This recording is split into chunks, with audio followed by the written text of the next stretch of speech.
ഓരോ ദിവസവും അറിയാൻ സാധിക്കുന്നത് എമ്പുരാൻ്റെ ന്യൂസാണ്. എമ്പുരാൻ സിനിമയെ പറ്റിയുള്ള ചുറ്റിപ്പറ്റിയുള്ള ആ ഒരു ന്യൂസ് വരുമ്പോഴത്തേനും എല്ലാവരും ഭയങ്കരമായിട്ട് ക്യൂരിയസ് ആയിട്ടിരിക്കുകയാണ്. കാരണം എന്ന് പറഞ്ഞാൽ ആ ഒരു സിനിമ 27-ാം തീയതി ഇറങ്ങുമ്പോഴത്തേനും അത്രമാത്രം ആൾക്കാർ ആ ഒരു സിനിമ കാണാൻ വെയിറ്റ് ചെയ്തിരിക്കുകയാണ്.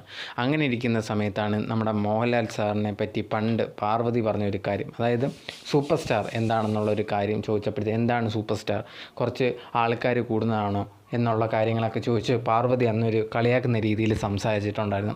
യഥാർത്ഥത്തിൽ എന്താണ് സൂപ്പർ സ്റ്റാർഡം എന്നൊക്കെ മനസ്സിലാവണമെങ്കിൽ മോഹൻലാൽ സാറിനെ പോലെ അല്ലെങ്കിൽ മമ്മൂട്ടി സാറിനെ പോലുള്ളവരെയൊക്കെ പടങ്ങൾ ഇറങ്ങുമ്പോൾ മനസ്സിലാവും എന്തുമാത്രം ആൾക്കാരാണ് ആ ഒരു പടത്തിന് വേണ്ടി വെയിറ്റ് ചെയ്യുന്നത് എന്നുള്ളൊരു കാര്യം. ഇപ്പം തന്നെ എടുത്തു കഴിഞ്ഞാൽ ഈ ഒരു എമ്പുരാൻ സിനിമ ഇറങ്ങുന്ന സമയത്ത് ടിക്കറ്റ് ബുക്കിംഗ് ഓപ്പണായ സമയത്ത് മനസ്സിലാവുന്ന ഇന്ത്യയിൽ തന്നെ ഹയ്യസ്റ്റായിട്ട് പെട്ടെന്ന് എന്ത് ചെയ്യുന്നത് ടിക്കറ്റ് ബുക്ക് ചെയ്തത് എന്ത് ചെയ്യുന്നത് ഈ ഒരു എമ്പുരാൻ്റെ പേരിലാണ് ഇപ്പോൾ ഉള്ളത്.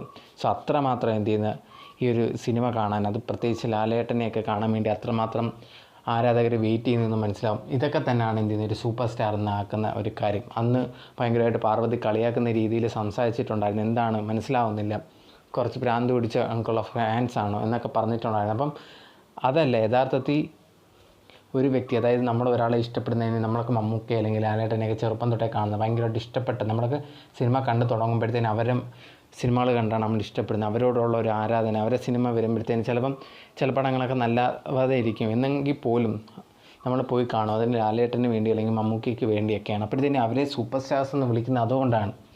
ചിലപ്പോൾ പടങ്ങൾ നല്ലതായിട്ട് പോയില്ലെങ്കിൽ പോലും അവരെ കാണാൻ വേണ്ടി നമ്മൾ പടത്തിന് പോവും. ഇപ്പം അതേ കണക്കാണ് ഈ എമ്പുരാൻ്റെ കാര്യം. ഇത് എന്തുമാത്രം ആൾക്കാർ ഇതിനെക്കുറിച്ച് സംസാരിക്കുന്നു. ഭയങ്കരമായിട്ട് ഇന്ത്യ മൊത്തത്തിൽ ഈ ഒരു സിനിമയ്ക്ക് വേണ്ടി വെയിറ്റ് ചെയ്തിരിക്കുകയാണ്, ഈ ഒരു പടത്തിന് വേണ്ടി എല്ലാവരും റെഡിയായിട്ട് നിൽക്കുകയാണ് ഈ ഒരു പടം കാണാൻ വേണ്ടി. അപ്പോഴത്തേനും മനസ്സിലാക്കാം എന്താണ് ഒരു സൂപ്പർ സ്റ്റാർഡം എന്നുള്ളത്. സോ പാർവതി ഇപ്പം അന്ന് പറഞ്ഞതിനെ ഓർത്തിപ്പം ചിലപ്പം വിഷമിക്കുന്നുണ്ടായിരിക്കും, എനിക്കറിയാൻ പറ്റില്ല. ബട്ട് എന്നിരുന്നാൽ പോലും ഇപ്പം അതേ കണക്ക് പാർവതി ഇങ്ങനെ സംസാരിക്കാറോ ഒന്നും തന്നെയില്ല. എന്നാൽ പോലും അന്ന് സംസാരിച്ചപ്പോഴത്തേനും കുറേയധികം പേരും മോഹൻലാൽ സാറിനെ അതേപോലെ തന്നെ മമ്മൂട്ടി സാറിനെയൊക്കെ ഇങ്ങനെ പറയുന്നതിനോട് വളരെ എതിർത്ത് സംസാരിച്ചിട്ടുണ്ടായിരുന്നു. കാരണം ഇങ്ങനെ സംസാരിക്കുന്ന ഒരിക്കലും ശരിയല്ല.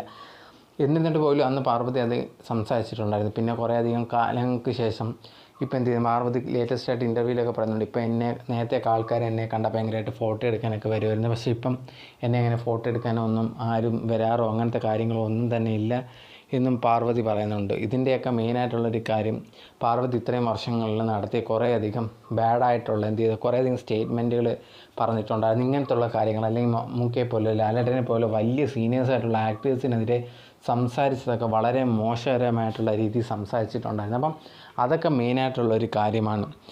സൂപ്പർ സ്റ്റാർസ് എന്ന് പറഞ്ഞാൽ എന്താണെന്നൊന്നും മനസ്സിലാവുന്നില്ല എന്നൊക്കെയുള്ള രീതിയിൽ ഒരുമാതിരി ലാൽ സാറിനെയും മമ്മൂട്ടി സാറിനെയൊക്കെ താഴ്ത്തി സംസാരിക്കുകയായിരുന്നു പാർവതി ചെയ്തിട്ടുണ്ടായിരുന്നു. എന്തായാലും അതെല്ലാം എന്താണ് സൂപ്പർ സ്റ്റാർഡം നമുക്ക് ഇതിൽ നിന്ന് കണ്ട പാർവതിക്ക് ഇനിയെങ്കിലും മനസ്സിലാവുമെന്ന് വിചാരിക്കുന്നു.